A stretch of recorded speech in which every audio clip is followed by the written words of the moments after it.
Siyam kami magkakapatid, panganay po ako. Isa po akong high school graduate. Talagang super hirap kasi isa lang yung nagtatrabaho sa amin, yung father ko, as a cook.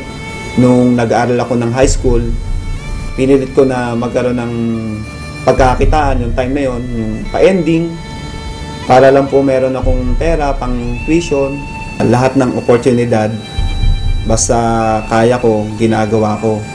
Tapos, yung pangawalo kong kapatid, nagkasakit, sa hirap ng buhay, hindi namin napagamot. So, namatay siya. Tapos po, yung pangsyam naming kapatid, ganun din po ang sakit.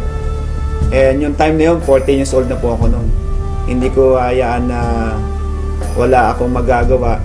Kaya, na-push po ako magtrabaho para patunayan sa sarili ko na meron akong ginagawa bilang kapatid. Marami sila magkapatid. Hindi kaya ng papa nila gampanan yung silang magkapatid. Kaya hindi nakapag-aral.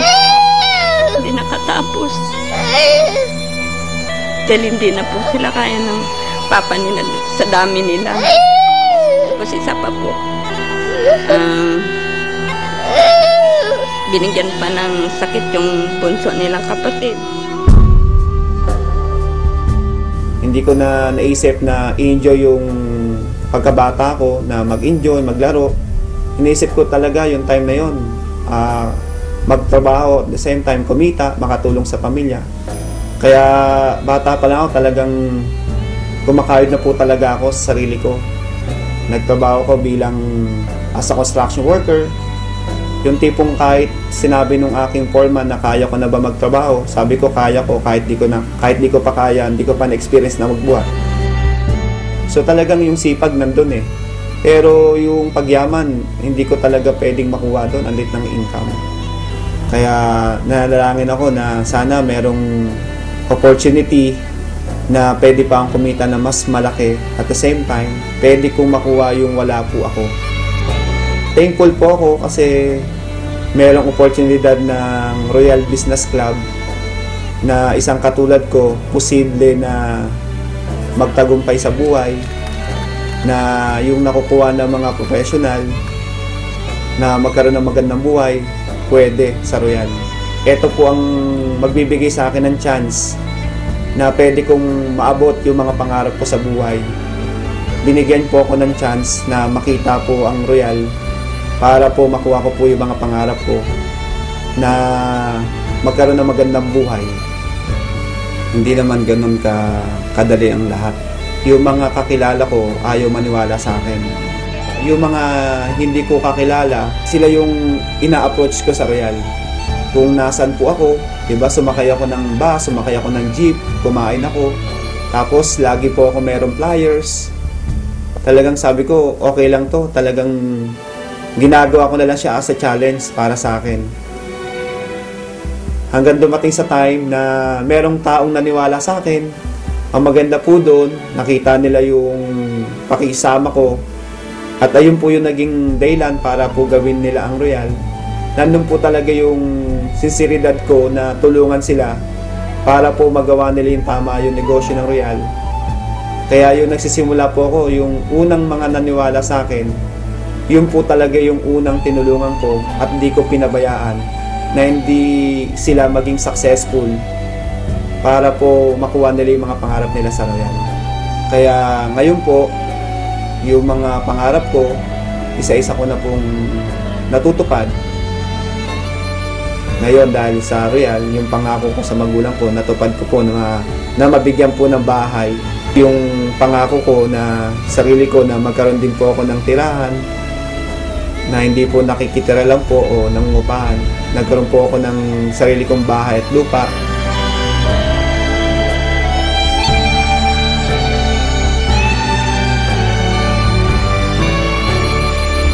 Dati, ang higaan ko, papat, kawayan. Pero ngayon, nakakutsyon na ako. Isang room. So, sa second floor, meron po tayong 3 room. Lahat ng nakita niyo po ngayon, lahat po yan katas po ng Royal.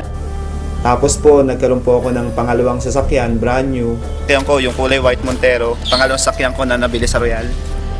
Tapos po, after 5 years, hindi ko po ito pinangarap. Pero sabi nga sa Royal hindi po bawal managinip. So masasabi ko, itong pangarap na nakuha ko, ito po yung panaginip na pangarap. Pero dahil sa Royal, yung panaginip na pangarap ko nagkatotoo. Nakabili po ako ng sports car 911 Turbo Porsche. Kaya sa Royal, hindi mo ina-expect ipagkakalob sa'yo kahit di mo pangarap matutupad. Hindi po ako mapaniwala na isang katulad ko, nagda-drive po ako ng sports car. Kaya thankful po ako sa Royal, sa Panginoon, kasi binigyan po ako ng magandang resulta. Sila po yung may dahilan o may plano po neto bakit ko po nakuha ito. Ang laki ng kita ko na binibigay sa akin ng Royal, na imposible po sa labas na pwede kong kitain yun. Kaya yung mga pangarap ko sa loob ng 5 years may get, talagang lahat po natupad ko na po. So maganda doon, kumikita ka na sa mga products. The end of the year, bibigyan ka pa ng Royal ng profit sharing. So nakakatuwa, binigyan pa ako ng 142,998.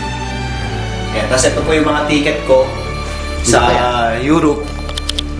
Tapos yung sa taas po is South America. Ayan po yung travel namin sa Brazil. Ngayon lang po nangyari sa buhay ko to na makapunta na iba't ibang bansa. Hindi po para magtrabaho, para lang po magbakasyon at sightseeing, mag-enjoy. Papunta na kami Barcelona! Kakaiba. First time makapunta sa Madrid. Discover Madrid. Pantay-pantay sa Royal, na kahit high school graduate lang po ako, pwede kang maging top earner. Noong 2009, overall, naging top 1 po tayo. And 2010, naging top 1 uli. And 2011, naging top 1. Ako din po yung unang-unang na-recognize po na Chairman Circle. At ako rin po yung kauna-unahan din po na nakapasok din po sa Movers and Shakers.